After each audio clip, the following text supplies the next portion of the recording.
No one bid on the damaged Starfighter. I bought it for scrap price, and that was the beginning. The alarm on my wrist went off at the exact moment the auctioneer's assistant dropped the ash talon onto the display platform, and I almost missed it because of the smell. Vecon Station's salvage floor smelled like burned metal and old fuel, the kind of smell that gets into your clothes and stays there for a week. I had been standing in that room for 3 hours already, watching crates of broken navigation equipment and stripped engine components go to Keth traders and Dressen resellers who knew what they were looking for. I was looking for something too. I just did not know yet that it was a fighter ship that every other buyer in the room would refuse to touch. The ash talon came in on a cargo sled, and the room went quiet in a way that rooms full of experienced salvage buyers almost never do. It was not the quiet of people being impressed. It was the quiet of people looking at something and silently agreeing that nobody wanted to deal with it. The ship was a Solhari Interceptor-class vessel, which meant it had once been fast, precise, and worth more credits than most people in that room would earn in 5 years. The key word was once. The hull was fractured in 3 places, long diagonal cracks that ran across the outer plating like scars drawn by something enormous. One of the landing struts had been welded back at the wrong angle, which meant the whole ship sat slightly crooked on the platform, leaning to the left, like a person favoring a bad knee. The cockpit canopy was scratched so badly it was barely transparent. The drive housing at the rear was cracked open along a seam that should never, under any circumstances, be cracked open along a seam. I pulled out my scanner. I always carried one. My name is Kai Mercer. I was 34 years old, broke in the specific way that a person gets broke after spending 2 years trying to keep a failing freight operation alive through willpower and bad decisions. And I was at this auction because I had read in the station bulletin that there were 12 lots of engine components going up today, and I was hoping to find a secondary compression valve that I could adapt for my own small freighter, which was currently sitting in Dock Bay 19, with its main drive held together by 2 bolts and a metal brace I had made from a piece of someone's old table. I was not looking for a fighter ship. I was not in the market for a fighter ship. I had absolutely no logical reason to point my scanner at the ash talon. I pointed my scanner at the ash talon. The readout came back in about 4 seconds, and it said exactly what I expected it to say. Warning: hull integrity compromised. Drive core non-functional. Control lattice failure. Navigation systems offline. Recommend immediate condemnation. There was a small red symbol at the bottom of the screen that my scanner reserved for things it considered genuinely dangerous. A little blinking marker that I had only ever seen twice before. Once on a pressurized container that had been leaking for 6 weeks, and once on a fuel line that was about 15 minutes away from a catastrophic failure. The scanner was not wrong. The ship was in terrible condition. Every reading confirmed it. But I was not looking at the readings the way the scanner wanted me to look at them. I was an engineer. I had been an engineer my whole adult life, starting as a maintenance apprentice on cargo haulers when I was 18, and working my way through every kind of broken, neglected, impractical machine that the outer systems had to offer. I looked at damage differently from most people. Most people looked at a cracked hull and saw the end of a story. I looked at a cracked hull and started asking questions. Where is the crack? What caused it? Is the crack in a place that bears weight, or is it in a place that looks bad but does not actually compromise the structural core? The 3 fractures on the ash talon were dramatic. They were long, and they were deep, and they ran across the outer plating in ways that looked, at first glance, catastrophic. But I had spent the last 3 hours standing in this room with nothing to do but think, and I had also spent the previous 2 years working on the structural integrity of a freighter that had no business still being in operation, and my eye for these things was sharp. The fractures were along the secondary stress lines, not the primary load-bearing struts. The outer plating was damaged, yes, badly damaged, but the skeleton of the ship, the actual internal frame that held everything together, was not where those cracks ran. The ship looked destroyed. It was not destroyed. It was misread. There was a difference, and I was possibly the only person in that room who cared about the difference. The auctioneer, a Dressen with 4 arms and an expression of profound embarrassment, cleared his throat. He was a short, gray-skinned figure, with large dark eyes, and a habit of smoothing his collar between lots, which I had noticed him doing about 40 times over the past 3 hours. He smoothed his collar now, took a small breath, and began the standard auction description for the ash talon. He got through about 30 words before the mood in the room made him lose his train of thought. Solhari Interceptor Class. Designation, Ash Talon. Recovered from the Outer Rim system of Keshavar 9, approximately 7 months ago, he said, and his voice was doing the thing that voices do, when a person is professionally obligated to present something to a room, and personally wishes they could simply move on to the next item. The vessel presents with significant structural damage, including hull fractures, drive core failure, control lattice non-functionality, and navigation system loss. The lot is offered as is, with no certification and no warranty. Starting bid is set at 40 salvage credits. 40 credits was already low. For a Solhari Interceptor class vessel, even a ruined one, 40 credits was the kind of number that told the room exactly how much confidence the auction house had in anyone paying more. Nobody moved. Nobody moved. To my left, a Keth merchant with 6 limbs and a brass-colored scanning monocle glanced at his equipment, glanced at the ship, and then physically stepped backward, which is the Keth equivalent of a very firm no. To my right, a representative from one of the Urali commercial consortiums, a tall creature with 6 thin arms and a face that communicated disapproval as a resting expression, shook all of her heads in unison. I had never seen a Urali shake all of their heads at the same time. It seemed significant. 2 Dresden traders near the back of the room had a brief, very quiet conversation, and then both of them turned around and began walking toward the exit. The auctioneer cleared his throat again. "Do we have a bid at 40 credits?" Silence. 35? He tried. More silence. The Keth merchant was now looking at his personal communicator with great interest, as if suddenly very busy. I looked at my scanner. I looked at the ship. I did the math, not on paper, in my head, the way I had always done math, running through load tolerances and material stresses, and the specific geometry of the fractures I had observed. The primary struts were intact. The drive core was cracked but not destroyed. The control lattice failure was a Solhari-specific problem, meaning it had failed because it required a specific kind of neural interface that Solhari pilots used, and that human hands could not operate. It was not a problem with the ship's underlying mechanical systems. It was a compatibility problem. Compatibility problems had solutions. 14, I said. My voice came out clearly in the quiet room, and approximately everyone turned to look at me. The auctioneer blinked. All 4 of his eyes blinked at slightly different times, which I would later learn was a Dresden expression of genuine surprise. 14 salvage credits? He said. 14 salvage credits, I confirmed. Another silence, but this one had a different texture.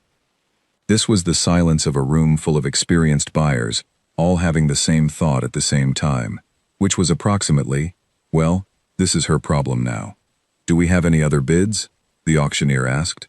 He looked around the room, with the expression of someone hoping very much that someone, anyone, would save this situation. Nobody moved.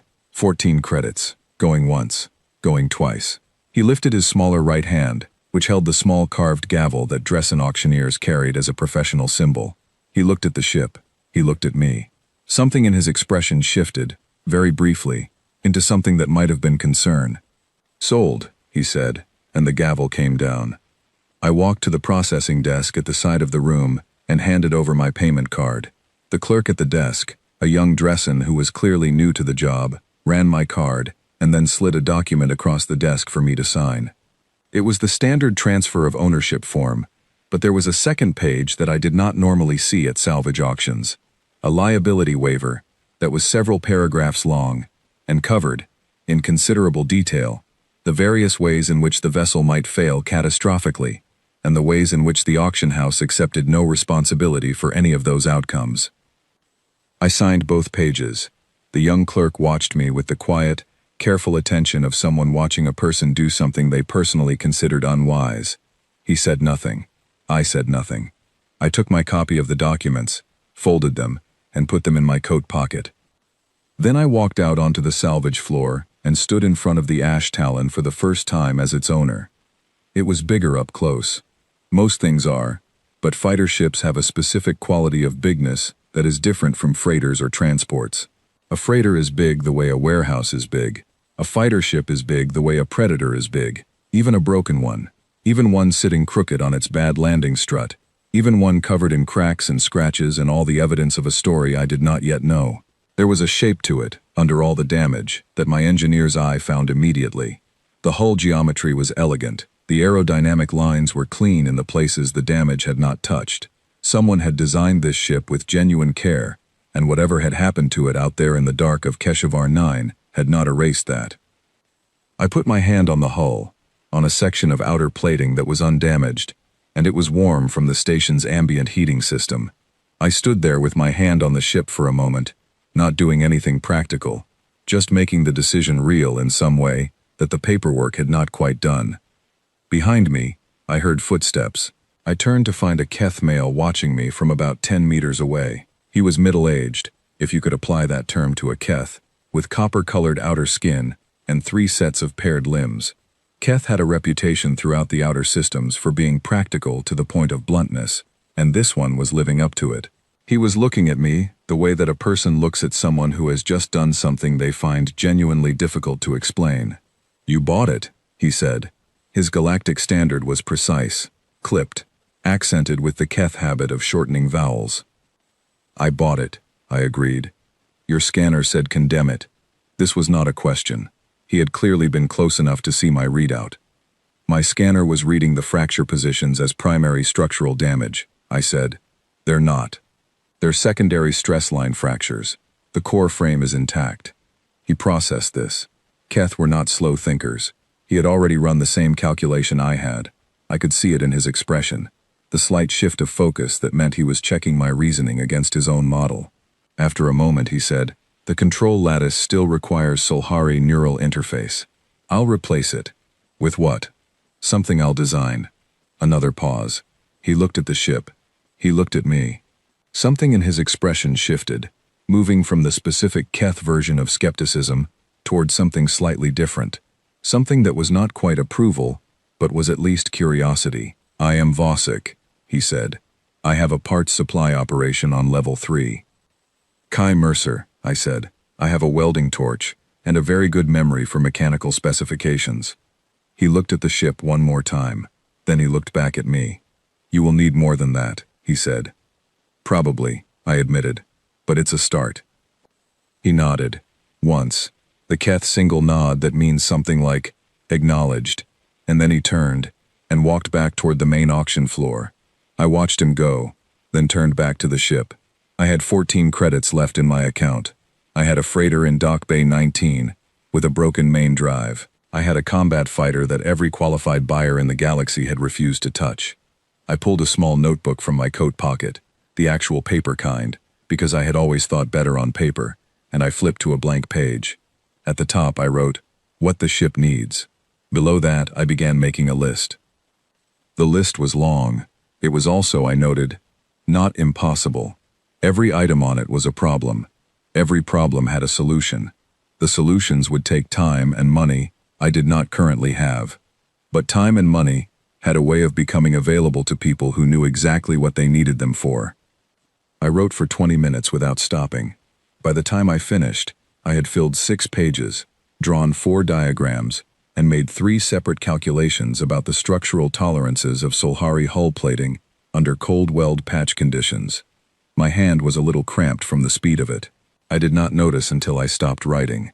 The ash talon sat on its platform, crooked and cracked and absolutely mine, and I looked at it the way I imagined people must look at mountains when they decide, for reasons that probably cannot be entirely explained in rational terms, to climb them.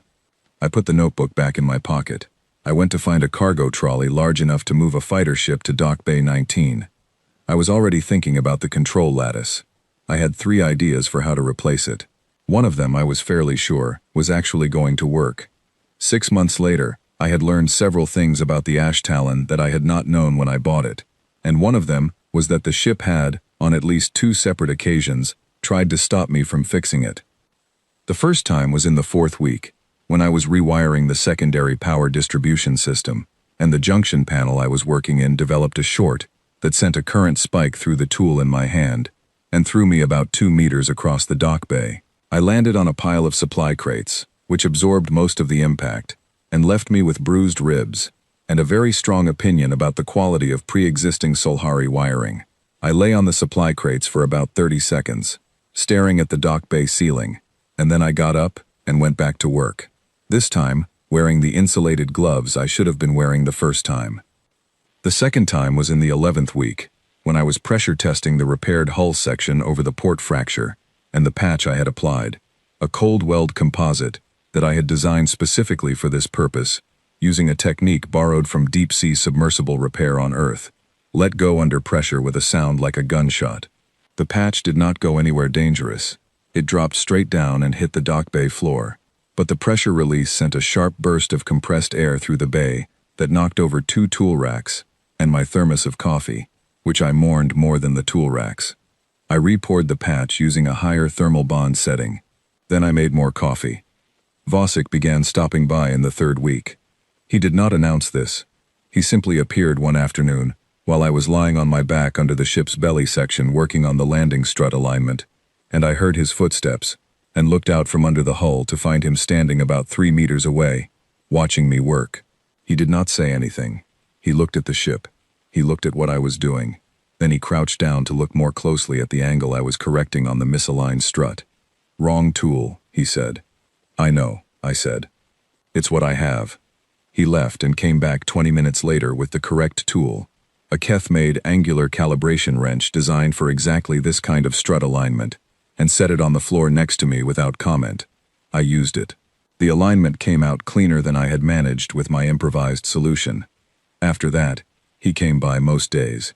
He brought parts sometimes, things from his level 3 supply operation that he had access to and I did not, and he never asked for payment in any formal sense. We developed a habit that I am not sure either of us consciously designed, where I would be working on the ship and he would sit on a nearby crate and watch and occasionally say things that were useful, and I would respond, and at some point one of us would produce food of some kind, and we would eat it, and then we would go back to work. Human food was not perfectly suited to Keth digestion, Vosek explained to me, but the sandwich I had given him on the 3rd week had been, in his words, acceptable in a way I did not anticipate, and he had continued accepting sandwiches on most subsequent visits. The control lattice was the hardest problem. I had known it would be the hardest problem since the moment I stood in front of the ship at the auction. The Solhari built their combat vessels to interface with their pilots through a neural resonance system, a mesh of bioconductive filaments that ran through the cockpit and connected to specific neural pathways that the Solhari had and humans did not. The original control lattice in the Ash Talon had failed during whatever event had damaged the ship, and even if I repaired it, a human pilot could not use it. I needed to replace it with something entirely different. I thought about this problem for 3 weeks before I started building anything, which is how I had always worked on hard problems. The thinking phase was not wasted time. It was the most important time. I filled half a notebook with approaches that would not work, and the act of writing down why they would not work clarified what would. I needed a control system that a human could operate manually, which meant physical controls rather than neural interface, which meant I needed to translate the Solhari's highly sophisticated neural command system into something that could be operated with hands, feet, and human speed reflexes. The Solhari system was faster. A human-operated mechanical and digital hybrid would always be slower, but slower did not mean non-functional. It meant I needed to compensate elsewhere. I compensated in 2 directions. First, I designed the hybrid interface to work with the ship's existing response systems, rather than replacing them, threading my mechanical controls into the same pathways the neural lattice had used, so the ship would respond to my inputs the same way it had responded to Solhari neural commands, just with a slight additional delay. Second, I simplified the input requirements wherever possible, removing redundancies in the original system that existed, because Solhari pilots could handle enormous amounts of simultaneous command data, and humans could not. I stripped the system down to what a human pilot actually needed, and I made those systems as fast and direct as I could. The result was a control configuration that no Solhari engineer would have recognized as derived from their technology, and that no standardized test would have certified for combat use, and that fit my hands and my thinking like it had been built for exactly me, because it had. I had built it for exactly me. Vosek watched me install the final components of the hybrid interface on a Saturday afternoon, or what passed for Saturday afternoon on a space station that did not technically observe Earth weeks. He was on his usual crate. He had brought a container of Keth-dried food that smelled strongly of something mineral and tasted, he had once tried to explain to me, like the outer layer of a particularly satisfying rock formation. I had not questioned this. "Tell me what you believe will happen when you test the drive," he said. "I believe the drive will fire for about 4 seconds before the fuel regulation system cuts it out," I said. "The regulation system is calibrated for Solhari fuel consumption patterns, which are different from what my modified drive core is going to produce. I need to recalibrate the regulation system, but I can only do that once I have actual output data from a live test. And if the drive does not fire? Then I find out why, and I fix that first." He ate a piece of his mineral food and thought about this. "You approach failure as a data source," he said finally. "Failure is always a data source," I said. "It's usually the most honest data source you have. When something works, it just tells you it worked. When something fails, it tells you exactly where the gap is between what you thought would happen and what actually happens." He was quiet for a moment. Then he said something that I had not expected. "The ship was considered cursed," he said. I looked at him. "Before you purchased it," he continued, "the crew at the salvage depot that recovered it, and the pilot it killed." He said this in the careful, factual way that Keth delivered information they thought might cause a reaction. The original pilot was Solhari. The control lattice failed during a combat engagement, and the ship became uncontrollable. He could not eject in time. The ship was recovered without him. I thought about this. I thought about the cockpit canopy, scratched and clouded. I thought about the shape of the damage on the hull, which I had been living with for months now, and which I had thought about from every engineering angle, but never from this one. "The lattice failed because he pushed it past its design limits," I said. "Or there was an existing fault that the combat conditions exposed. Either way, it's a Solhari system problem." "Yes," said Vosek. "It's not the ship's fault," I said. "No," he agreed. "But the Solhari, who owned it before the auction, believed otherwise. And the salvage crew. It is a common response among species that build their technology around biological interface.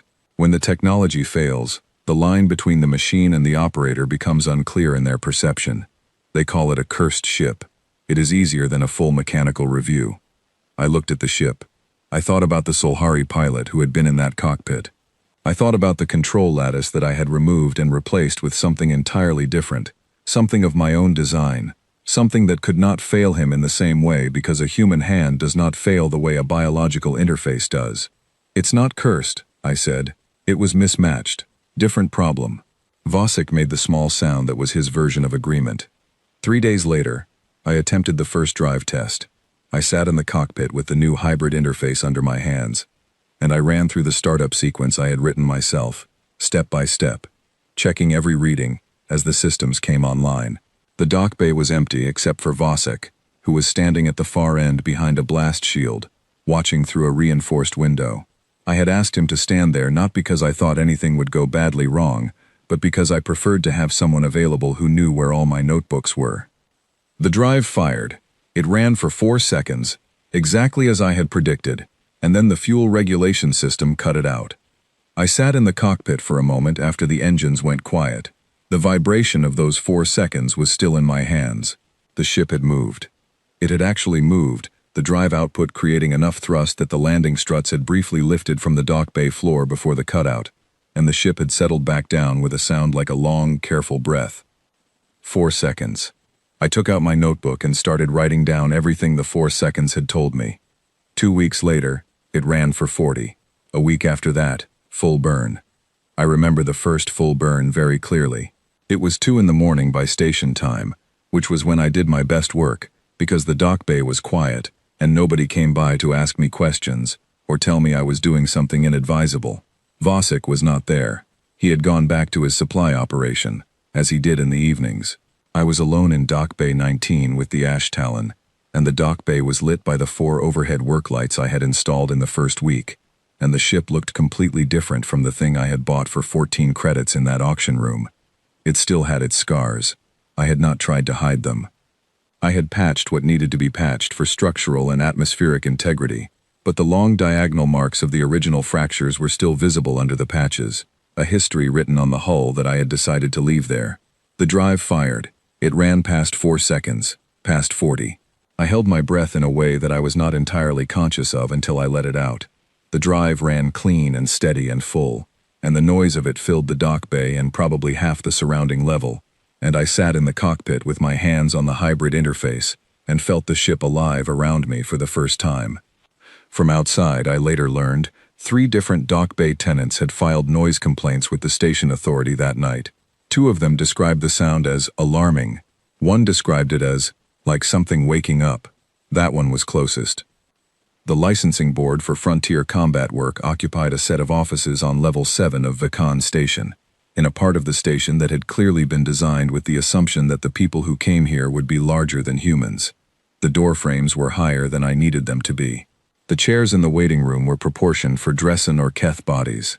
The ceiling gave the whole space a cavernous feeling that I suspected was meant to convey authority, and instead just felt like I was waiting for an appointment in a very official-looking cave. I had been here twice already.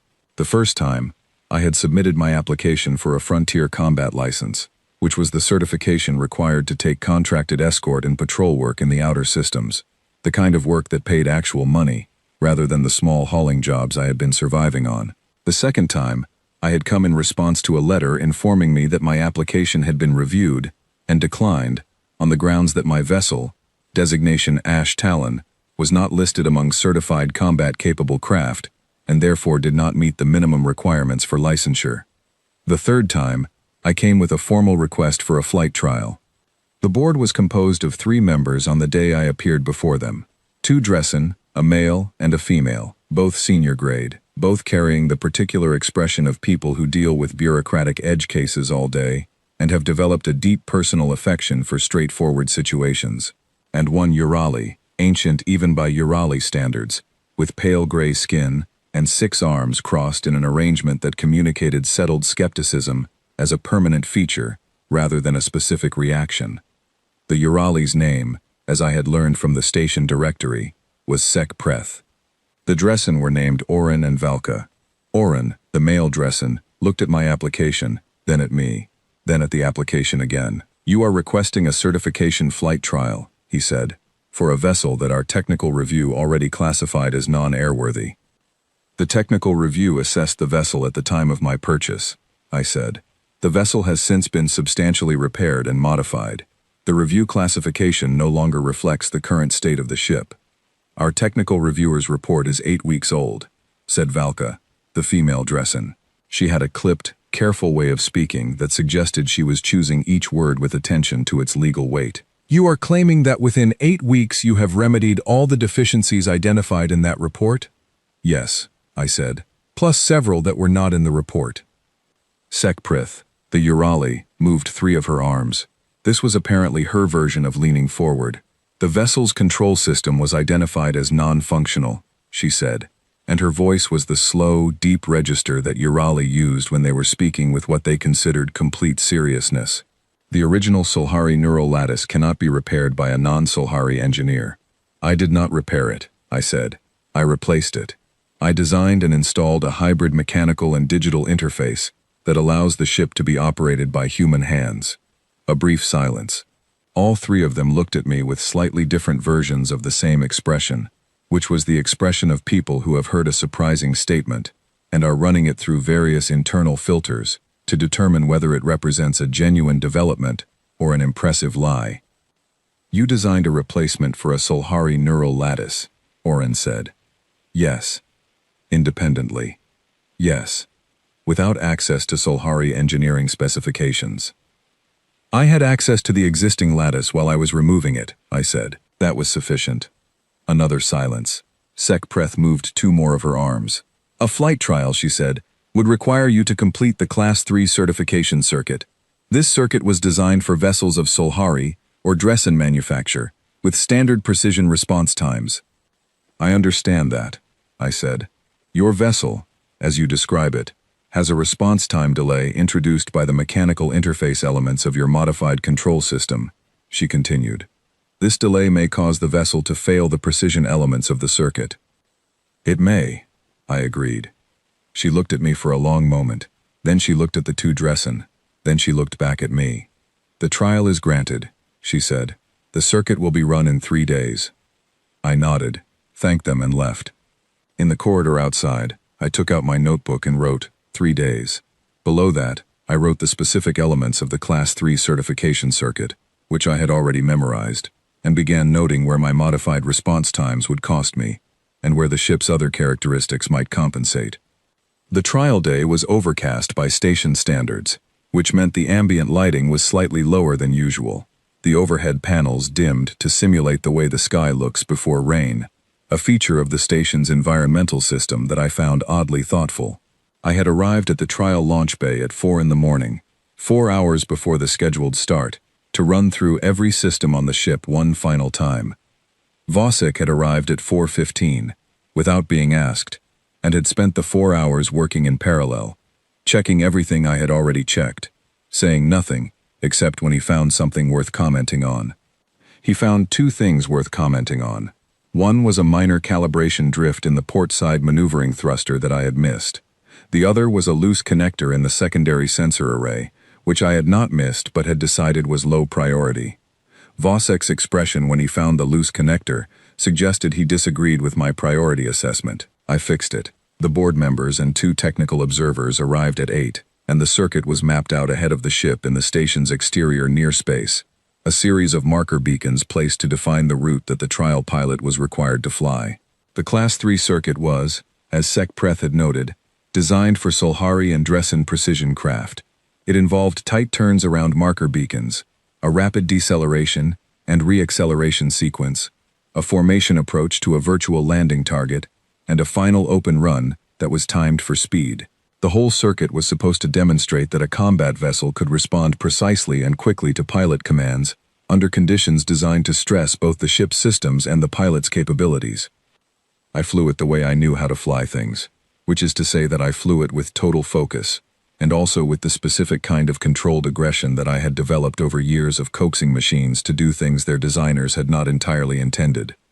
The hybrid interface worked. The response delay was there, half a second in the most demanding turns, but I had accounted for it in my timing, starting every input slightly earlier than the circuit's designers had anticipated a pilot would need to, which meant my actual maneuver execution times were within the acceptable range, even with the delay built in. The tight turn around the 4th beacon was where things got difficult. I came in too hot. I had pushed the approach speed higher than I should have, trying to buy back time on the deceleration sequence, and when I initiated the turnaround beacon 4, I was carrying about 15% more velocity than the maneuver was designed for. The ship responded to my input, but the physics of the situation were not interested in my intentions, and the ash talon went wide. The wingtip on the port side clipped the edge of the beacon housing. The beacon spun away. The external sensor array I had just reconnected based on Vosek's advice took a glancing impact and went offline. I lost the sensor array. I completed the rest of the circuit without it, which meant I was navigating the final 2/3 of the run on the ship's other systems, and my own visual read, which is harder than it sounds, in the close environment of the station's near-space corridor. I hit the re-acceleration sequence on manual instruments. I brought the ship through the formation approach by eye. I crossed the final timing gate and pulled into the recovery approach with one thruster slightly overheated and a small but manageable fire in the external sensor housing that the ship's own suppression system dealt with before I landed. The landing was not clean. It was controlled. There is a difference. I climbed out of the cockpit and walked across the launch bay to where the board members were standing. They were all looking at me with expressions I could not easily read, which is normal for Dressen and Urali faces, and simply means I did not yet know them well enough to read the subtleties. Vosek was standing 10 meters behind them, and I could read his expression, which was the Keth version of deeply interested. Oren looked at his scoring tablet. He looked at Valka. He looked at Sec Preth. He looked at me. "You clipped beacon 4, he said. "Yes," I said. "You lost your secondary sensor array." "Yes." "You completed the circuit." "Yes." A pause. Valka was making a note on her own tablet. Sec Preth had all 6 arms in an arrangement that I had not seen her use before, and could not yet interpret. Oren cleared his throat.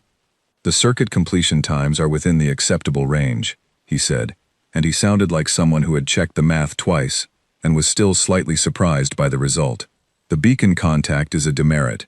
The sensor array loss is a maintenance issue, not a certification failure, as the suppression system performed correctly.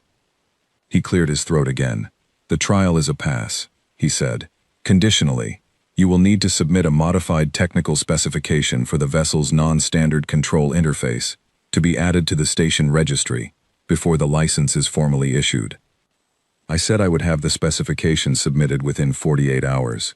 Sekpreth moved two of her arms and said, very quietly, something in Urali that I did not catch. Valka, who apparently did speak Urali, made a small sound that might have been a suppressed laugh. I asked Valka later, when we were handling the paperwork, what Sekpreth had said. Valka was quiet for a moment. Then she said that she does not know whether to be reassured or concerned that you passed. I told her that was a reasonable response. She agreed. Outside the licensing office, Vosek fell into step beside me as I walked toward the lifts.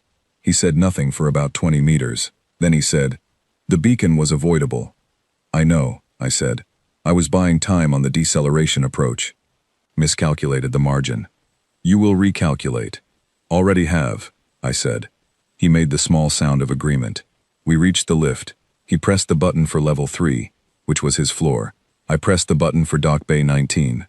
We rode in companionable silence until his floor, at which point he stepped out and said, without turning back, "Acceptable flight."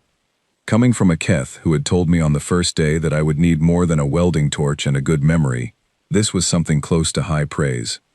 I chose to take it as such. Back in the dock bay, I looked at the damage to the sensor array housing, which was scorched but structurally sound, and at the small dent on the port wingtip, where it had made contact with Beacon 4.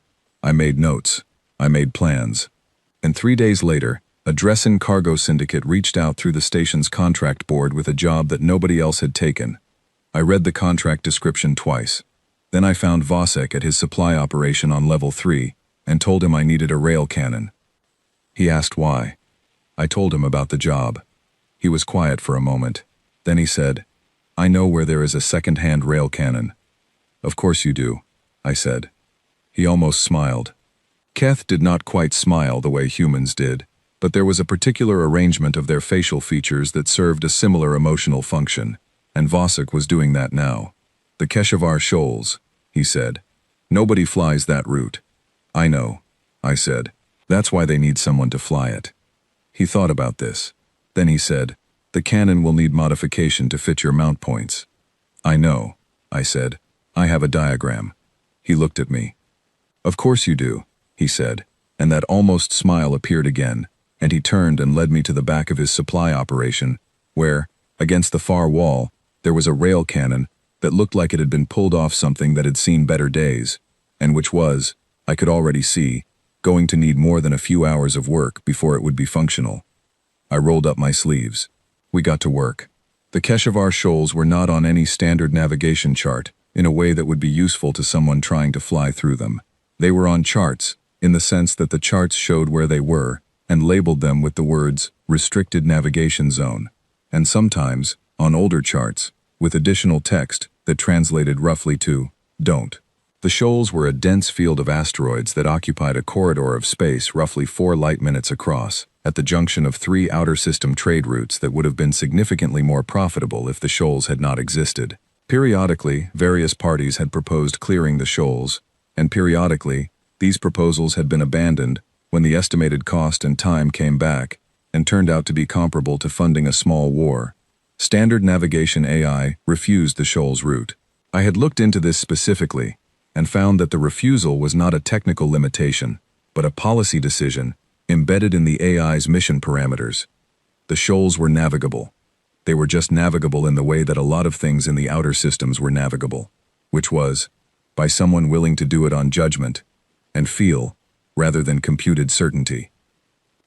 Sekoran, the Dresden cargo captain whose transport I was contracted to escort, was a compact, careful male with a gray-green complexion and the kind of eyes that spent a lot of time calculating risk. He had met me at the transport's dock the morning of departure, looked at the ash talon with an expression that traveled quickly through surprise, re-evaluation, and something I might have called cautious hope, and then shaken my hand with one of his secondary arms in the Dresden gesture of formal agreement. "You have flown the shoals before?" he asked. No, I said. A brief pause. But you have studied them. Extensively, I said. He processed this. And your ship, he said, looking at the ash talon again. It is the vessel from the salvage auction. On the station board. 14 credits. Yes, I said. People have discussed this, he said carefully. I know, I said. What do they say? They say that either you are very confident or very reckless, he said, and that they are uncertain which is more concerning. I told him I thought both qualities had their uses, and suggested we get underway. He agreed, and we launched. The shoals began about 20 minutes out from the station's outer navigation limit. I had been watching them on long-range scan for 15 minutes before we reached the edge, building a real-time picture to add to the maps I had already memorized. The long-range data matched the maps in broad terms, and differed from them in all the specific ways that matter. Asteroid fields move. They rotate.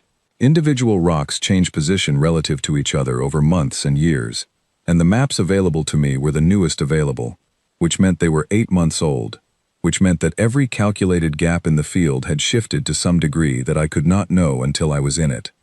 This was the problem with flying the shoals by map. The map was a record of the past. The field existed in the present. The only way to navigate it was to read it in real time.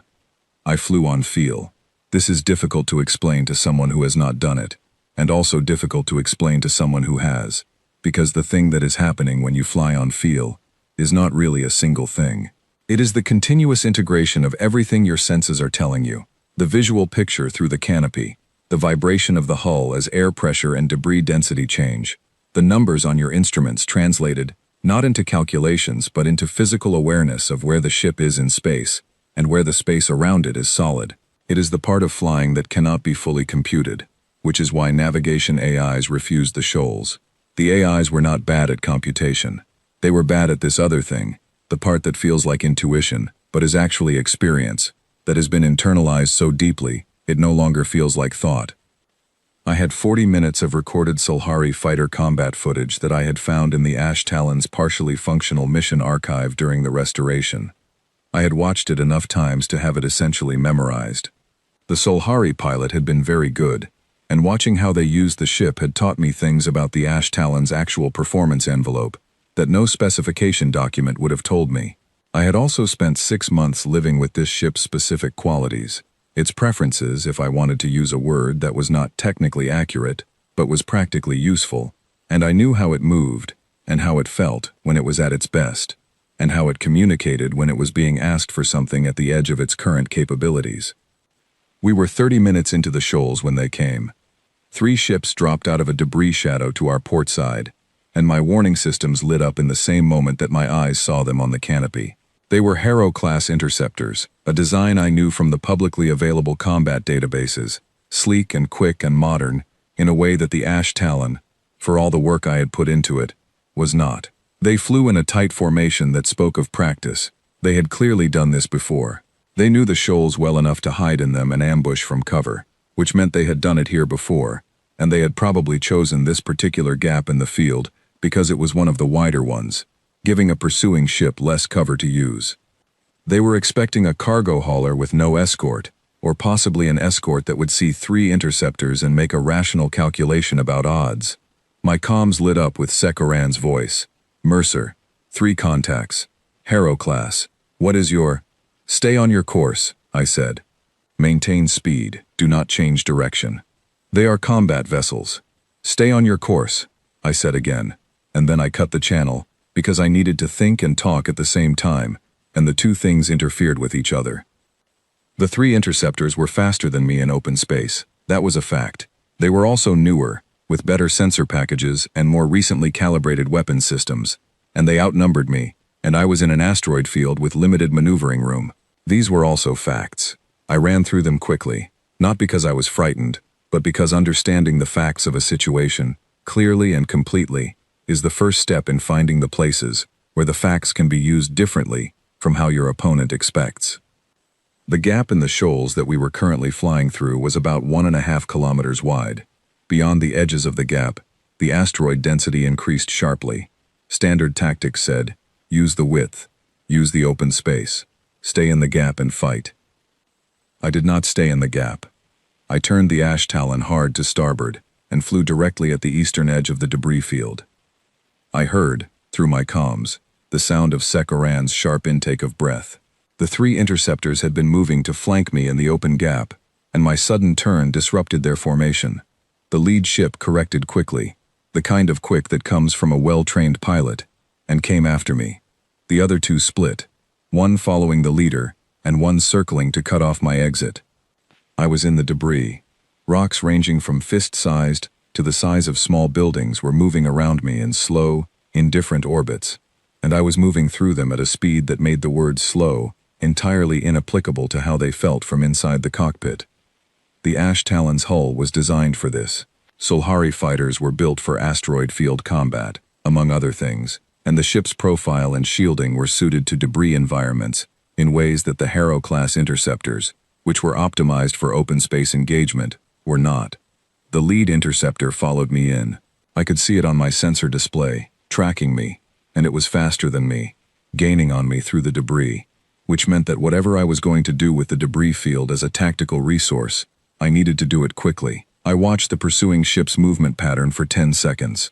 Good pilot, smooth corrections, taking the obvious lines through the debris gaps. I stopped taking obvious lines. What I did next was something I had been doing in my head, in simulation, for the 3 weeks between accepting this contract and flying it. I had mapped, from the Shoals data, a series of interconnected debris channels that a ship my size could navigate at speed, if the pilot was willing to accept zero margin for error, on several of the tighter passages. The channels led toward a specific cluster of large asteroids that the 8-month-old map showed in a particular configuration. The map was 8 months old, but large asteroids in a gravitationally stable field did not move much. This part of the calculation I was reasonably confident in.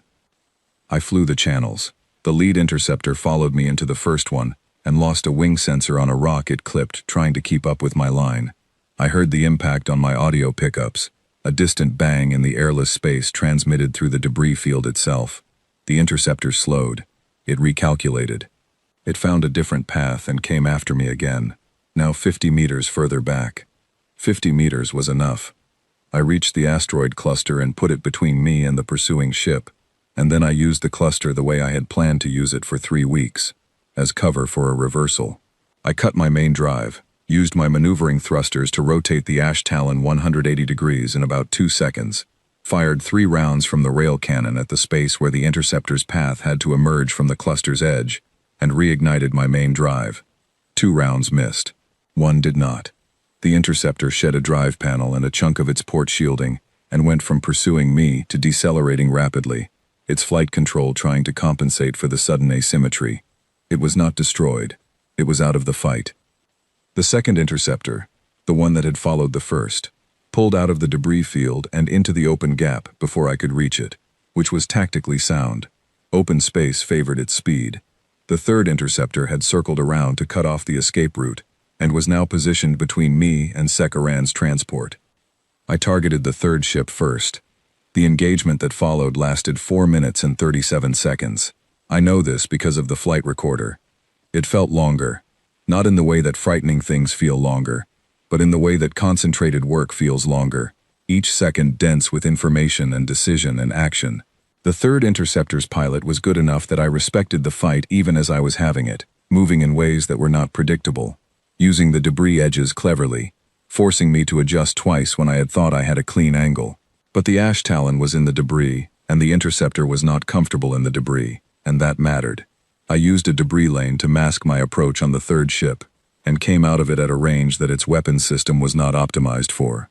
The fight ended when I put the third ship into an uncontrolled spin by destroying its port maneuvering cluster. Its pilot kept control well enough to prevent a collision. The ship drifted. I hailed it. The second interceptor had pulled back further into the open gap and was holding position, not advancing. I watched it on my sensors while I waited for the hailed ship to respond. The pilot of the drifting ship responded after about 15 seconds, voice tight, with the specific quality of someone who has just come very close to something and is still processing the proximity. I offered the choice: eject and be recovered, or remain and face further engagement. There was a pause of about 8 seconds. Then the pilot ejected. I logged the pod's beacon signal for rescue services. I do not entirely know why I did this as a reflex rather than a decision. I can reconstruct the reasoning. The pilot had lost. The fight was over. There was no tactical reason to allow a trained combat pilot to drift in an escape pod in an asteroid field. But it did not feel like reasoning in the moment. It felt like the obvious thing to do. The second interceptor, the undamaged one, did not advance. We watched each other at sensor range for almost 2 minutes. Then it turned and began moving away, back toward the shoal's interior. I watched it go. I noted its heading. Then I turned back toward Sekaran's transport and re-established contact. "Still with me?" I asked. Sekaran's voice came back immediately. He had been watching on his external feeds. "Yes," he said. And then, after a pause, "Yes." "Route is clear," I said. "Let's keep moving." We did. We completed the shoal's transit without further incident. On the other side, in open space again, with the delivery coordinates locked in the navigation system, and nothing between us and the destination but straightforward travel, Sekaran spoke over comms again. His voice had a quality it had not had before, a measured, careful weight, the voice of someone choosing words with particular attention. "I will need to write a report for the syndicate," he said, "about this engagement." "I know," I said. "I am not certain what words to use," he said. "I have not seen a combat pilot use an asteroid field the way you used that one." "It was the tool available," I said. Another pause. "Yes," he said, "I suppose it was." His report, I would later find out, was 3 pages long. It circulated through the Dressen Cargo Syndicate and then beyond it, picked up by trading networks and station bulletin boards in the way that things get picked up in the outer systems, passed along in the specific social channels through which people who work in dangerous places share information about what they have seen. I did not know this was happening for several weeks. By the time I found out, it had already changed things in ways I had not anticipated. One line from the report traveled further than the rest. Sekaran had a writer's ear, even in a field report. He had been watching on his external feeds when I turned the ash talon into the debris field rather than standing my ground in the open gap. And he had been watching when the 3 interceptors had come out of that engagement with one destroyed, one crippled, and one in retreat. He had tried to describe what he had seen, the specific inversion of expected behavior, the moment when the pilot of an inferior ship had responded to superior numbers, not by running or by making a defensive stand, but by doing something that the superior numbers had no protocol for.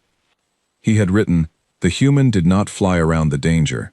She flew at it and made it afraid of her." He had not intended it as a famous line. He had simply been trying to be accurate. Word travels in the outer systems faster than most people expect, and slower than most people fear. It travels through the specific channels of people who have seen something and cannot stop mentioning it, through the secondary channels of people who heard it from someone who had seen it, and eventually through the tertiary channels of official notices and formal records that catch up to the reality, months after the reality has already become something the stations know and talk about. By the time the official story of the Keshavar Shoals engagement caught up to me, 6 months had passed, and the unofficial story had already been going around for 5 of them. My name is Kai Mercer, and I was not prepared for being known.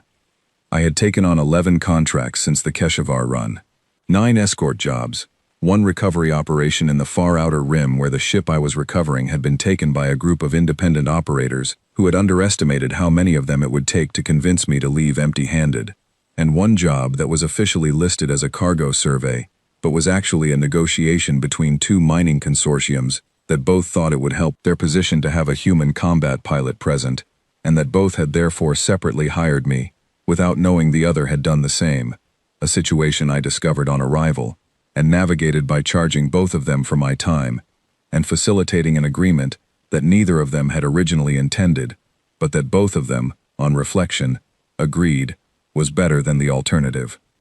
Through all of it, the ash talon kept changing, not in the sense of being damaged and repaired, though there was some of that, in the sense that the ship itself was becoming something that the original Solhari engineering documentation had not described, a synthesis of components and modifications from multiple species technology traditions, unified by the specific logic of someone who had learned to think about engineering, not in terms of what the specifications said, but in terms of what the materials could actually do, if you understood them well enough.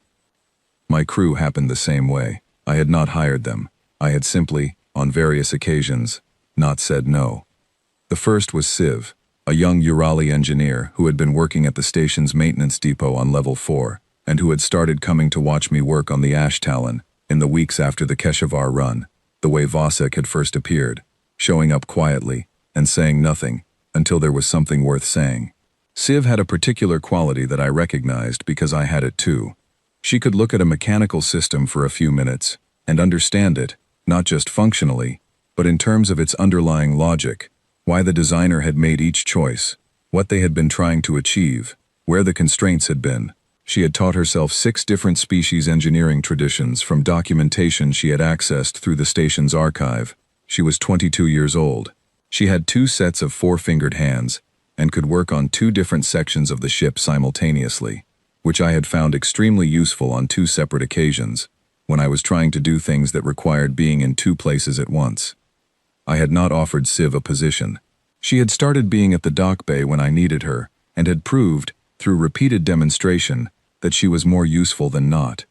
At some point, she had begun listing herself as the Ash Talon's chief engineer on her station registry profile, and I had found out about this when the station's technical office contacted me to verify her credentials. I verified them. She stayed. The second crew member was a Keth weapons specialist named Drevan, who had been, before some event he did not discuss in detail, a licensed ordnance technician for a Keth military contractor. He was older than Vasek, with darker outer skin and a very quiet manner that I had initially read as unfriendliness, and had gradually reread as simply an economy of expression. He did not waste words. He also did not waste time, and his understanding of the rail cannon's mechanics and limitations was substantially deeper than mine, which made him invaluable on the 2 occasions when I had pushed the weapon past what I had designed it for, and needed someone to tell me exactly what I had broken, and how to fix it without making it worse. Drevan had appeared after the story of the HFY run had circulated far enough to reach him, and he had found me in the dock bay one afternoon and told me, without introduction, that the rail cannon mounting I had installed was rated for a lower firing rate than I had used in the engagement, that I had gotten away with it this time, and that if I did not want to get away with it next time, I would need a reinforced mounting bracket and a recalibrated charge cycle. I had asked him how he knew what firing rate I had used. He had said that the story circulating on the station networks was detailed enough to calculate it. I had told him to make whatever adjustments he thought were necessary. He had been part of the crew since that afternoon. Vasek was, by this point, less of a crew member and more of a foundation. He still ran his supply operation on level 3. He still arrived at the dock bay without announcement and left at unpredictable times. He still brought parts without being asked for them, and food without being asked for it, and occasionally information about things happening in the station's commercial networks that turned out to be relevant to what I was doing or planning. He had never formally agreed to be part of the crew. He had simply never stopped being available, and at some point, the distinction between a crew member and someone who was always there had become academic. The morning that Commander Rethsar arrived, I was lying under the Ash Talon's belly section, working on an improvement to the ventral shielding that Siv had designed, and that I was implementing because her design was, I had acknowledged after reviewing it for 2 days, better than the approach I had been using. Siv herself was on top of the ship doing something with the dorsal sensor array that I could hear but not see from my position. Drevan was at the workbench at the back of the dock bay doing calculations on a datapad with the focused intensity he brought to every calculation. Vasek was on his usual crate. He was reading something on a small screen. He looked up when the dock bay door opened, and the slight change in his posture told me that whoever had come through the door was someone he did not recognize. I rolled out from under the ship. Rethsar was Dressen, male, mid-career by the standard Dressen career arc, with the coloring and bone structure that the Dressen associated with their northern origin populations, and the specific bearing of someone who had spent a long time in formal military service, without losing the ability to walk into an informal space and feel at home in it. He was wearing a compact intelligence officer's uniform, pressed to a standard that was making the dock bay's ambient entropy feel slightly embarrassed by comparison. He looked at me, at the ship, at the dock bay and its occupants, with eyes that registered everything without demonstrating a reaction to any of it. "Kai Mercer," he said. It was not quite a question. Yes, I said. I became aware that I was covered in machine grease from the ventral shielding work, and that there was a smear of something on my left cheek that I could feel, but had not yet identified. I decided this was not the moment to be self-conscious about it. Commander Rethsar, I said, because I had recognized the insignia. He looked slightly surprised that I knew his name. You were expecting me? He asked. Not specifically, I said. But the Compact Intelligence Service does not send decorated officers to salvage station dock bays to purchase engine components. You were either coming to see me or someone else in this bay, and no one else here is currently doing anything that Compact Intelligence would find interesting. I paused. I hope. Drevan did not look up from his datapad. His ears, however, moved in the Keth equivalent of mild amusement. Rethsar looked at me for a moment. Then something in his expression settled, a slight easing of the formal bearing, the adjustment of someone who has decided they are dealing with a person rather than a category. I came to see you, he said. I have a situation. I believe you are familiar with the Keth blockade. I was. Everyone in the outer systems was. The pirate fleet that had been operating in the Shoals corridor, and that I had disrupted in a small way during the Keshavar run, had reorganized under a new leadership. A figure called Drax Keth, a former Keth military commander who had departed from his commission under circumstances that the official records described carefully and said very little about, had consolidated several independent pirate operations into a single organized force and declared a blockade on 3 outer system trade routes. 3 routes, 8 major transit points, affecting cargo traffic that moved approximately 40% of the goods between the inner systems and the outer rim. The blockade had been active for 6 weeks.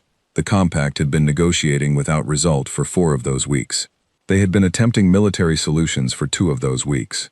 The military solutions had not resolved the situation, because Drax Keth was not a fool, and had positioned his forces in locations that made a conventional military response expensive in both ships and time. I knew all of this because I read every public report on it, and because Vasek had access to certain non-public information channels that he had never explained to me in detail, and that I had never pressed him to explain.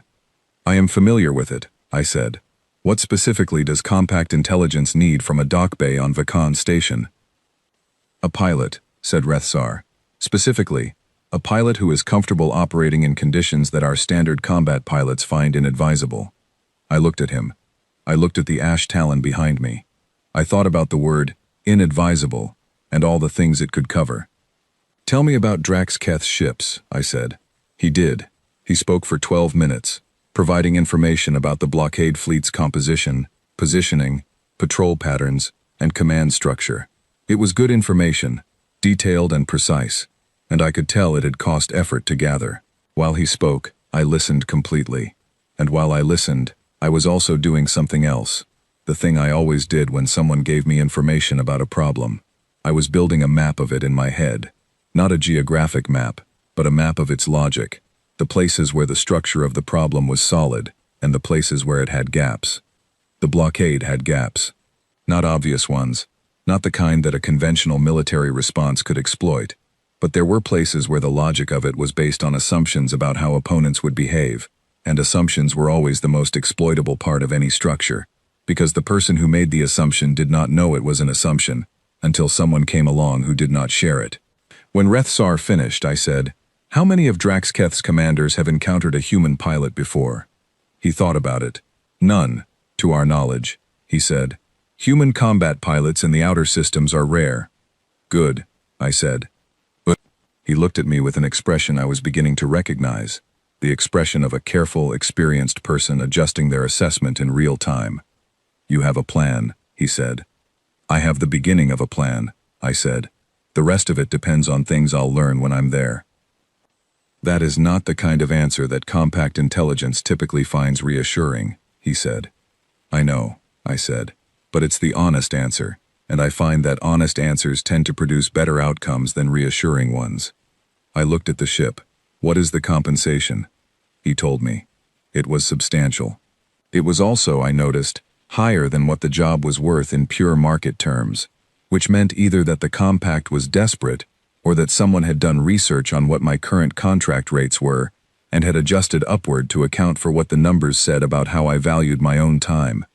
I chose to be flattered by the second interpretation. "Give me 3 days," I said. "I have some preparation to do." He nodded. As he turned to leave, he paused and looked at the ash talon one more time, at the patched hull, and the non-standard mounting points, and the general appearance of a ship that had been through things, and remembered them. "You have been flying this for 6 months?" he said. "Almost 7, I said. "And it is functional," he said. Not skeptical. Checking. "It is more than functional," I said. "It is exactly what I need it to be." He looked at me for one more moment, then he left. Vosek waited until the door had closed. Then he said, "7 months ago, you bought that ship for 14 credits. "Yes," I said. "And now Compact Intelligence is hiring you to break a blockade with it," he said. "Yes," I said. A pause. "I will need to know the specifics of the plan," he said, "so I can prepare what you will need." "I know," I said. "I'll have it written out by tonight." He nodded. He picked up his screen again.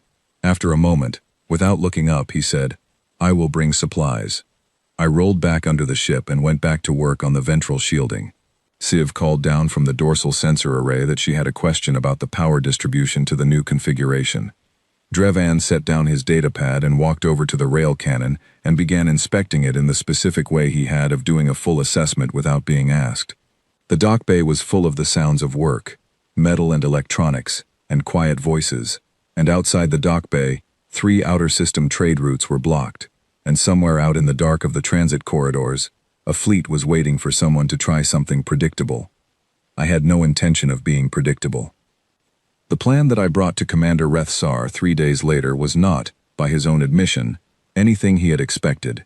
He sat across from me in the small conference room he had taken on Level 6, with a compact tactical analyst sitting quietly to his left, and a data display showing the blockade fleet's known positions, and I walked them through it in about 40 minutes. The tactical analyst, a young Dressin named Orev who took notes very quickly, and had the specific expression of someone continuously deciding whether to be impressed or alarmed, asked 17 questions. Rethsar asked 4. His 4 questions were the right ones, which told me something useful about how he thought. The core of the plan was this. Drax-Keth's blockade was effective because it was operated like a conventional blockade, with ships positioned at choke points and a command structure that responded to conventional threats in conventional ways. The Compact's previous military attempts had been conventional threats. They had been met with conventional responses and had not succeeded. My approach was not going to be a military threat in any form that the blockade fleet's protocols were written to handle. I was going to talk to them. Not all of them. Not in the way that diplomats talk to opposing forces, with formal channels and careful language and lengthy negotiation. I was going to talk to the individual commanders of the individual ships, one by one, using information that Rethsar's intelligence gathering had provided, information about who these commanders were, what they wanted, why they had joined Drax-Keth's fleet, and what it would cost them to stay, versus what it might cost them to go. People join pirate fleets for reasons. The reasons are almost always practical ones. Safety, income, protection, in a system that does not offer those things to people in certain positions. The commanders of Drax-Keth's fleet had joined for reasons. Some of those reasons were satisfied by the current situation. Some were not. Some of the commanders were deeply committed to Drax-Keth personally. Some were committed to the idea of the blockade. Some were simply committed to being paid. These were different populations, and they required different conversations. I could not do this alone, and I had never planned to. Rethsar's intelligence network could get the information to the right commanders before I arrived. Vosek had contacts in the outer system trade networks that could move certain kinds of information, specifically the kind of information about what the Compact was prepared to offer, in exchange for commanders who chose to withdraw from the fleet. The Compact's own diplomatic channel, which had been unsuccessful in negotiating with Drax-Keth directly, was quite capable of being successful in negotiating with individual commanders who had been provided a private and personal reason to consider the negotiation worth their time. What my presence contributed was the credibility of the alternative. If I was there, in the Ash Talon, moving through the blockade's patrol zones in the specific way I planned to move, it demonstrated something important, that the blockade was not impenetrable. A commander looking for a reason to negotiate does not need much reason if they have already watched one human ship in a modified salvage acquisition demonstrate to 3 of their colleagues in the shoals that their tactical assumptions were miscalibrated. Rethsar looked at me after I had finished. He looked at Orev, who had stopped taking notes, and was staring at the table with an expression of concentrated thought. He looked back at me. "You are proposing to break the blockade by offering its commanders a better option than staying in it," he said. "I am proposing to offer them the option," I said, "and to demonstrate, physically, that the current tactical situation is less stable than they believe. Draxketh himself is a different question. He will not negotiate. But Draxketh's fleet is composed of captains who have their own calculations to make, and I believe, based on what your intelligence shows, that a meaningful fraction of those captains are currently doing math that does not favor a long-term commitment to this particular situation." Another pause. "And the demonstration of tactical instability," Rethsar said carefully. "You intend to provide this in person?" "Yes," I said. "In the Ash Talon," he said. "Against a fleet of approximately 30 vessels." "Yes," I said, "not all at once." Orev made a small sound that was either a suppressed reaction or a note to himself. I chose not to ask which. Rethsar was quiet for a long moment. I let him be quiet. I had found, in dealing with careful people, that filling their silences was counterproductive. Careful people used silence purposefully. Filling it interrupted the process they were working through. When Rethsar looked up, his expression had settled into something deliberate. "How long do you need to prepare?" he said. "I'm prepared now," I said. "My crew is prepared. I need 2 days for your intelligence network to make the preliminary contacts I described. After that, I need to move quickly, before the contacts have time to change their minds." He nodded. He looked at Orev, who nodded as well. Then Rethsar said, "I will be honest with you, Mercer. I came to this meeting expecting to hear something impractical. I have been in this service for 19 years, and I have developed a reliable sense for when a plan has substance and when it has only ambition." I waited. "This plan," he said, "has substance. I do not know if it will work. But it is not impractical." He paused. "I will approve the intelligence support you have requested. I will maintain a compact response force at the boundary of the blockade zone, in case the plan does not achieve the results you anticipate. And I will note formally that this approach was your design and your initiative." "You can note it informally if you prefer," I said. "I am not concerned with formal notes." "I am aware," he said. "It is, I believe, one of your more useful qualities." He stood. 2 days then." I stood. 2 days. On the way back to the dock bay, I called Vosek and told him to begin the contact network activation. He said he had already started it, because he had reasoned that if the meeting had gone badly, I would have told him to stop, and if it had gone well, there was no reason to wait. I told him he was correct. He said he knew. The 2 days were the busiest I had experienced since the early weeks of the restoration. Civ ran a full diagnostic sweep of every system on the ship and presented me with a report that was 300 lines long and that I read completely, twice. Drevan adjusted the rail cannon's charge cycle to a configuration he described as more appropriate for sustained engagement, and that I understood to mean he had tuned it for multiple firing sequences rather than the one-shot patterns it had previously been optimized for. Vosek came and went with information, updates from the contact network, adjustments to the intelligence picture, a running account of which commanders had been reached and what their initial responses had been. I cross-referenced everything against what I was planning and adjusted the plan accordingly. The plan was not a rigid structure. It was a framework, with room in it, because the specific shape of a situation is never exactly what the intelligence says it will be, and the only protection against that reality is flexibility. On the morning of departure, I stood in the dock bay and looked at the Ash Talon. It was 7 months since I had stood in almost the same position, on the salvage floor, with my hand on the hull of a ship that every other buyer in the room had walked away from.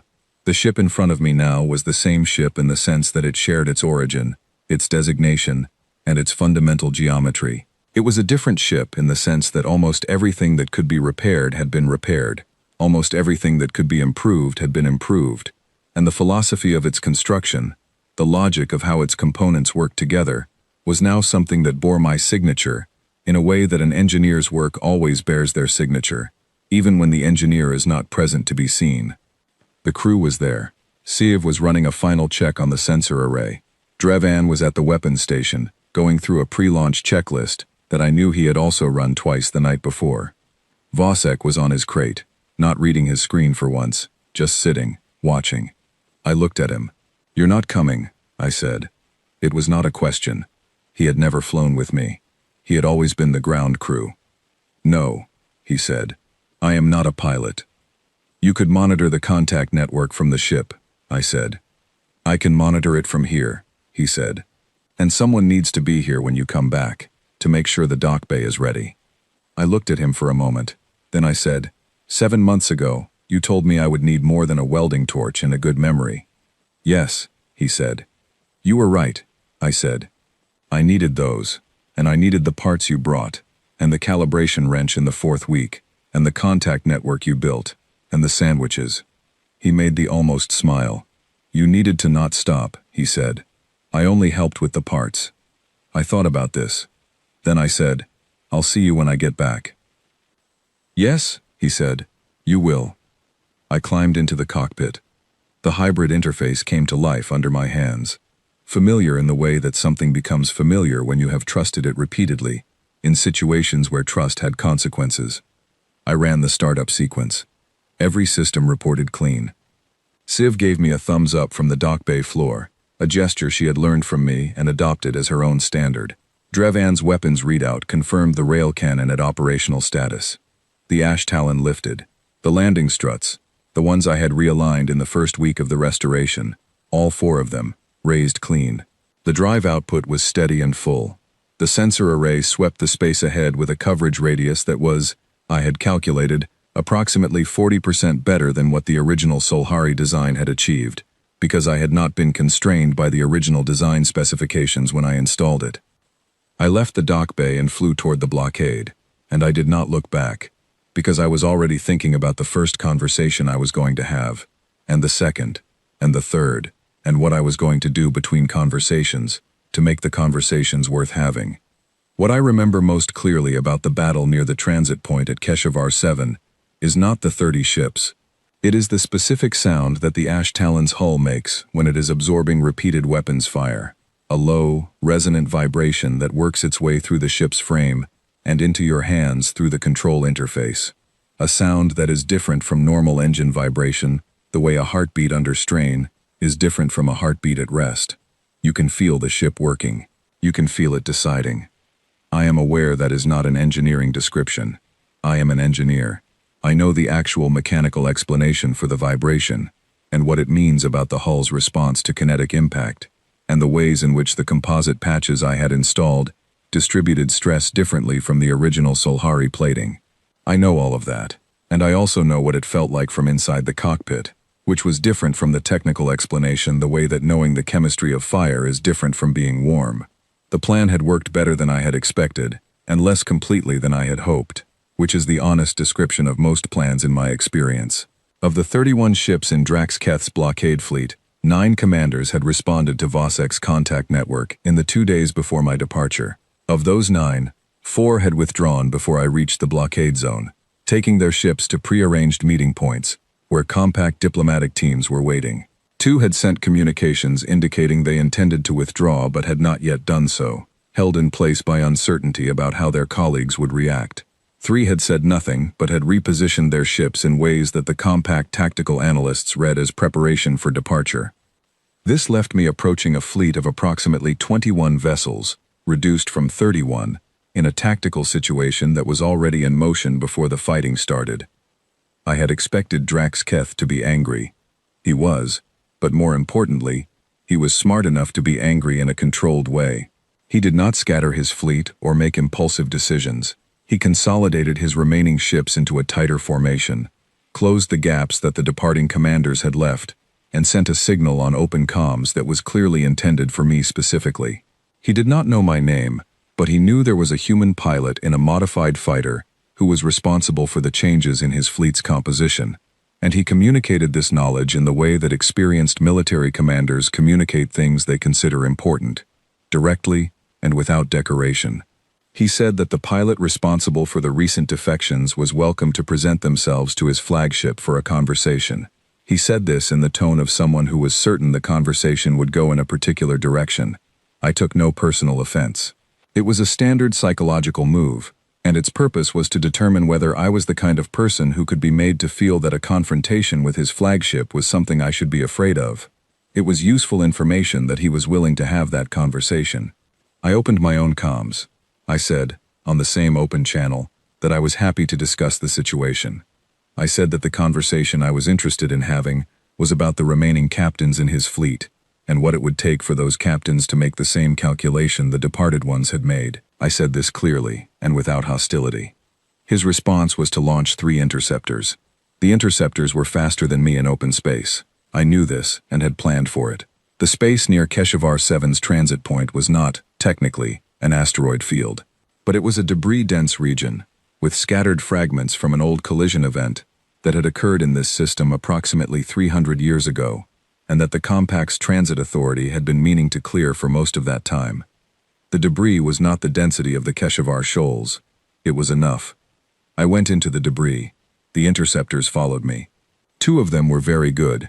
The third was good in the specific way that many formally trained pilots are good, which is, within the parameters of what they have been trained to do, they are excellent, and outside those parameters, they make reasonable decisions that are nevertheless not the decisions that an unreasonable person who has been flying in asteroid fields for 7 months would make. I used the debris. I used it less dramatically than I had in the shoals, because the density was lower, and the maneuvering room was higher. But the fundamental principle was the same. The debris was a resource, and I treated resources the way I had always treated them, which was to use them rather than avoid them. The engagement with the 3 interceptors lasted 11 minutes. At the end of it, 2 of them had withdrawn. One had taken enough damage to its drive system that it was operating at reduced capacity and had moved to a recovery position. I had taken 2 hits, both to the portside shielding and the Ash Talon's external sensor array. The one that Civ had optimized before departure had lost 2 of its 4 units to proximity impacts. I was operating on 2 sensors, and my own eyes, and the ship's internal diagnostics. From the flagship, Drax Keth was watching. I knew he was watching because his ship moved in a way that told me he had made a decision. He was not a cautious person. He had built this fleet, and this blockade through direct action, and the direct action part of his character was the part that was engaged now. His flagship was a genuine warship, a Keth military vessel that he had presumably acquired through means that the official records did not discuss, and it was substantially larger than anything else in the fleet. It carried weapons that the interceptors did not have. It was, in any rational accounting, the ship that I should have been most careful to avoid a one-on-one engagement with. He came after me himself. I saw this, and thought about it for approximately 2 seconds, which is how long I had. 2 seconds is not enough time for a long analysis. It is enough time for a person who has been making rapid mechanical assessments for her entire adult life to look at a problem and find the thing in it that is not the same as everything else. The thing that was not the same about Drax Keth's flagship was the drive exhaust configuration. It was a military vessel, designed for high-output extended burns, and the exhaust system that managed the drive output was exposed on the ship's aft section in a way that was standard for Keth military manufacturing, and that was protected on a full flagship by redundant shielding layers. But the redundant shielding layers were designed with the assumption that an opponent engaging the flagship would be doing so from conventional attack vectors: the flanks, the bow, the angles that tactical doctrine addressed. The exhaust port itself was on the aft center line. The shielding there was structural, not active. It was not a weak point in any normal sense. It was simply a point that was not designed with the assumption that an opposing ship would approach it from 15 meters away. This was not a safe approach. My flight computers, when I fed in the heading, began generating warnings. I turned off the warnings. They were accurate warnings, and I agreed with every one of them. I just disagreed with the conclusion they were drawing from the accurate data. The flagship was behind me, which was its preferred attack position. I was not moving in the direction it expected me to move. I cut my main drive for a 2-second interval, used the maneuvering thrusters to alter my vector by 31 degrees in the span of those 2 seconds, reignited the drive, and came out of the maneuver on a heading that was taking me directly toward the flagship's aft section, from a low angle that no Keth military tactical model would have generated as a likely approach, because it brought my ship briefly into the exhaust wash of the flagship's own drive. The exhaust wash was intense, The ash talon's hull temperature spiked in the readings. The shielding held. It held because of the composite materials I had used in the patchwork, which had a higher thermal tolerance than the original Solhari plating. I had not installed them specifically for this purpose. They were the materials I had used because they were the best materials available to me. And one of the characteristics of using the best available materials is that they sometimes perform in situations you did not specifically design them for. At 15 meters, I fired the rail cannon. 1 round. The targeting was not from the automated system, which had also generated warnings and was contributing to the noise in my cockpit. It was from my own hands, using the manual override I had installed in the 3rd month of the restoration, which allowed direct mechanical control of the cannon's aim point. The round went through the exhaust port's structural shielding and into the drive housing. The flagship lost propulsion.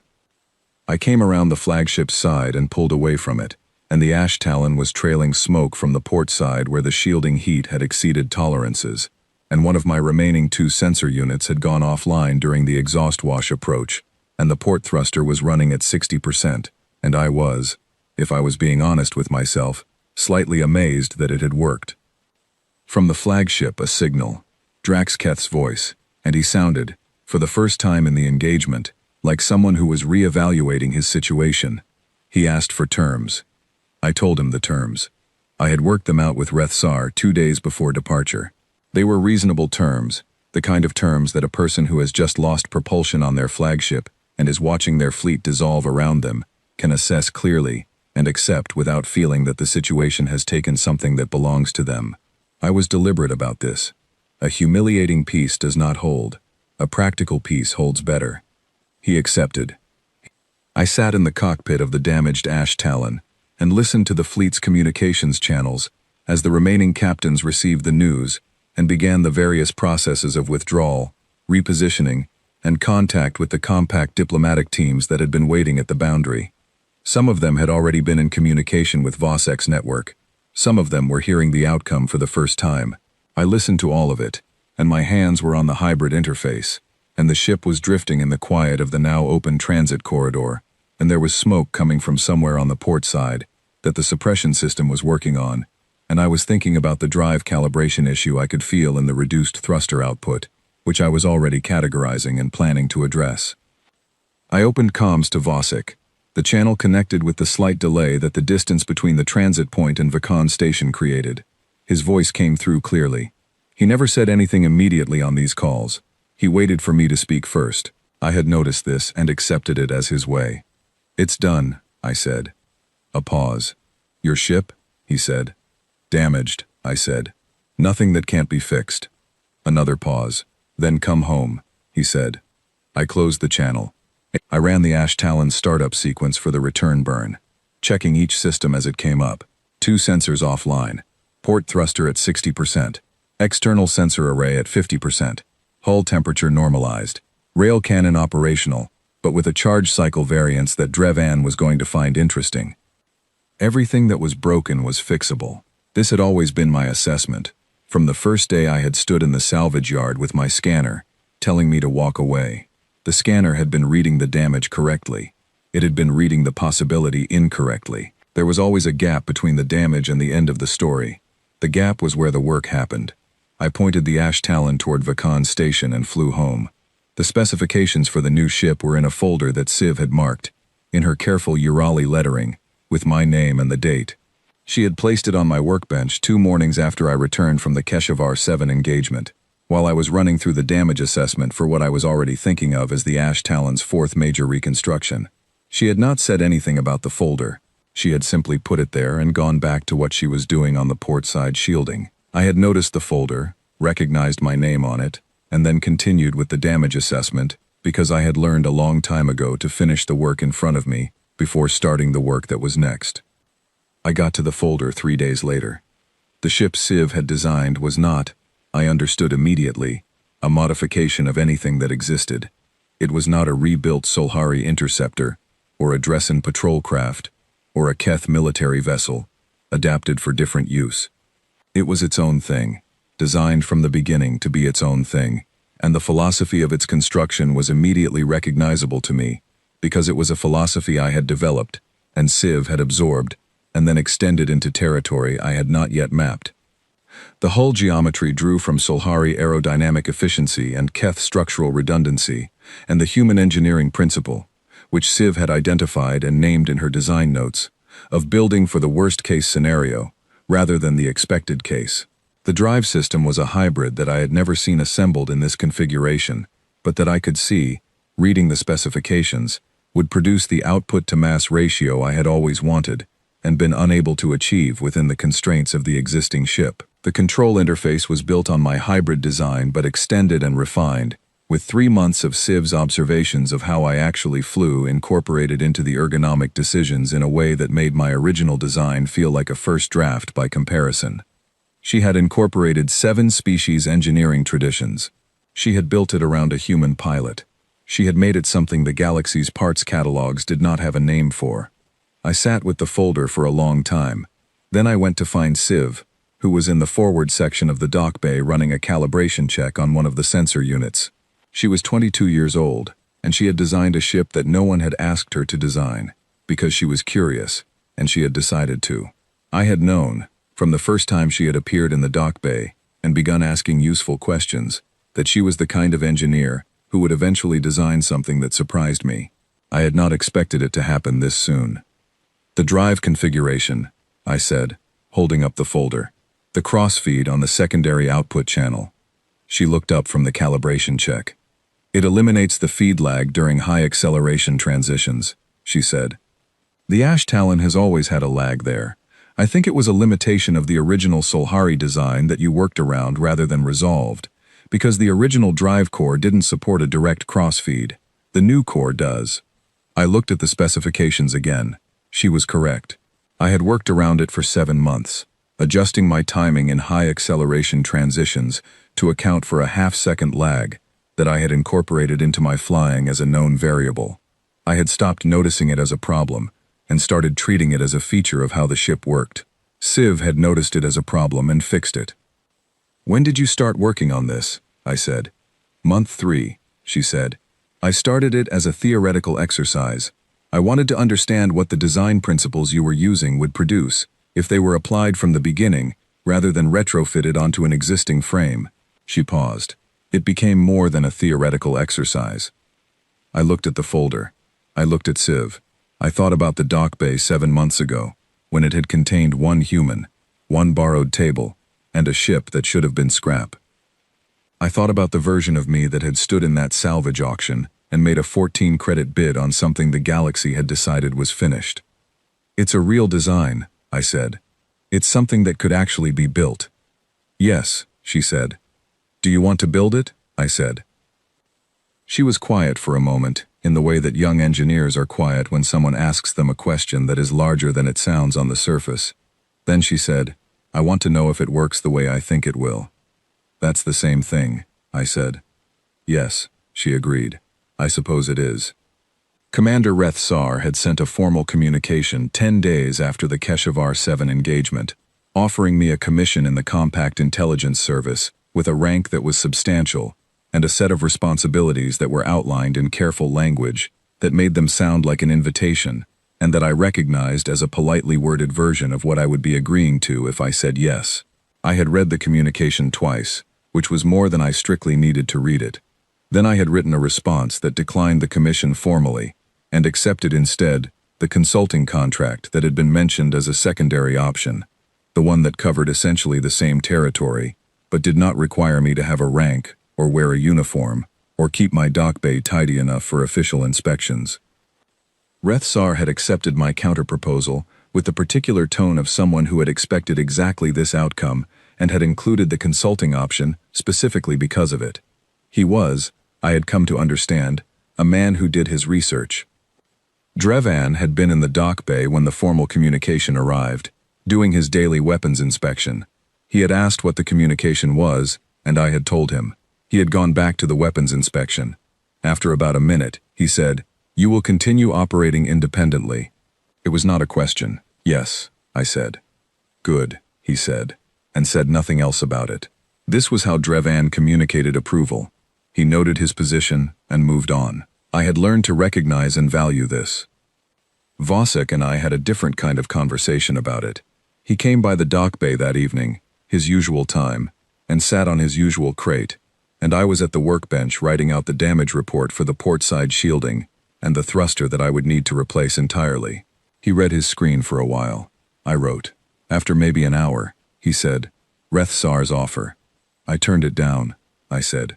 Took the consulting contract. "Yes," he said. "I know," he told me. I looked up. "He contacted you?" "He contacts me periodically," Vosek said, with the calm of someone for whom this is an entirely unremarkable fact. I set down my pen. I looked at him for a moment. He met the look with his customary steadiness. I thought about the contact network he had built in 2 days.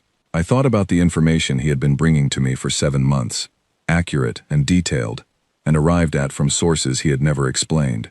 I thought about the way he had appeared on the salvage floor the day I bought the ship, which I had always thought of as coincidence, and which I was now, sitting here looking at him, re-examining. "How long have you worked with Compact Intelligence?" I said. "I do not work for them," he said. "Precisely. I collaborate with them, occasionally, in a limited and informal capacity, on topics of mutual interest." He paused. "I was in the salvage hall that day because I had been informed that an unusual lot would be presented, and that it might attract an unusual buyer." I looked at him. "You were watching for me," I said. "I was watching for the possibility of someone like you," he said. Compact Intelligence had noted, over the previous year, a pattern of human engineers in the outer systems, acquiring vessels and systems that other buyers considered non-viable, and achieving results that the technical specifications of those vessels and systems did not predict. They were interested in whether this pattern was meaningful. He paused again. I believed it was meaningful. I have continued to believe it. I sat with this for a moment. 7 months of partnership, of shared work and shared food, and the particular quiet that develops between people who have been through things together. All of it real. Also, a different context than I had understood it in. "You could have told me," I said. "Yes," he said. "I could have. I chose not to, for 2 reasons. The first is that it would have changed the nature of what you were doing, in your mind, in ways that might have changed what you actually did. The second is that it became, very quickly, not relevant to what we were doing together." He looked at me steadily. "You bought a ship that should have been scrap. You restored it. You flew it. The Compact's interest in human engineers was a reason for me to be in that auction hall. It was not a reason for any of what happened after." I thought about this for a long time. Then I said, "Is the consulting contract something you suggested to Reth Sar?" "I may have outlined the terms that would be acceptable to you," he said, "based on my understanding of your priorities." Which he accepted. "He is a practical man," said Vosek. I picked up my pen. I looked at the damage report. I thought about trust, which is a complicated thing between people who have been through complicated things together, and about the difference between being misled and not being given information that would have changed nothing essential. I thought about the ash talon, which had not become what it was because of anyone's agenda, including mine. It had become what it was because of the work. The work had been real. Everything that had come from the work had been real. "The new ship Civ designed," I said. "Yes," said Vosek. "Compact Intelligence is going to be interested in it," I said. "They already are," he said. "Civ sent them the specifications 2 days ago." I looked up. He was reading his screen again. He had the almost smile. "She sent them without asking me," I said. "She sent them because she wants to build it," he said. "She calculated that Compact support would accelerate the timeline." I sat for a moment. Then I said, "She's not wrong." "No," he agreed. "She rarely is, about things she has thought carefully about." The next morning, a new contract arrived on the station board. It was from a source I did not recognize, a coordinates-only address in the far outer rim, with a brief description that said, "Survey and assessment required. Specialized environment. Details on arrival." The attached compensation was generous enough to cover the parts for the new thruster and the port shielding reconstruction, and a substantial portion of the materials Civ would need for the new ship's initial construction phase. I read it twice. Then I walked to the dock bay and found the crew already there, all of them. Civ with a calibration kit, Drevan with the weapons checklist, Vosek on his crate. I showed them the contract. Sieve asked 3 questions about the specialized environment description. Drevan read the compensation figure and recalculated something on his pad. Vosek said nothing. He set down his screen and picked up the supply manifest instead.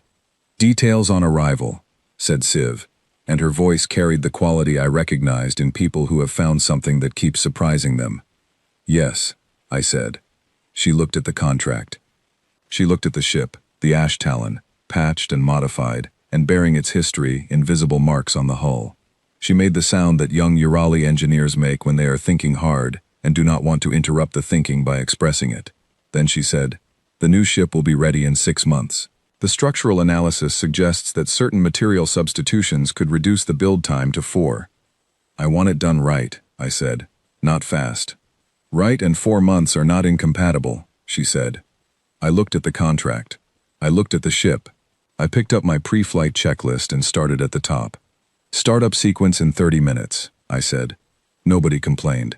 Nobody asked if we were sure, or whether the details were sufficient, or whether the far outer rim was a reasonable destination for a ship with a replaced thruster and 2 offline sensor units.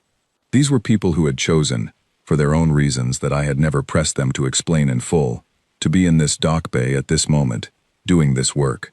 They understood, each in their own way, what I had understood, since I had stood in that auction hall and pointed my scanner at a ship the galaxy had given up on. The damage was not the end of the story. The gap between the damage and the end of the story was where we lived. The Ash Talon lifted from the dock bay floor, all 4 landing struts raising clean. The drive output was steady and full. The repaired port thruster was performing within expected tolerances, which I noted and would check again at the 30-minute mark. The sensor array, at 50% coverage, was sweeping the space ahead with the 2 remaining units, giving me a picture that was incomplete and sufficient. I would know more when I arrived. I always knew more when I arrived. The station fell away behind us. The outer systems opened ahead, wide and dark, and full of things that the maps had not caught up to yet. I flew toward them the way I had always flown toward everything that was further than I had been before, with my hands on the controls and my mind on the work and the particular kind of attention that a person gives to a problem they have decided, for reasons that they do not need to be entirely rational, is worth everything they have. The Ash Talon flew. I flew with it. 7 months earlier, nobody had bid on it. I had bought it for scrap price, and it had become something the galaxy still did not quite have a word for. We were still figuring out what that word was. We had time. We were just getting started.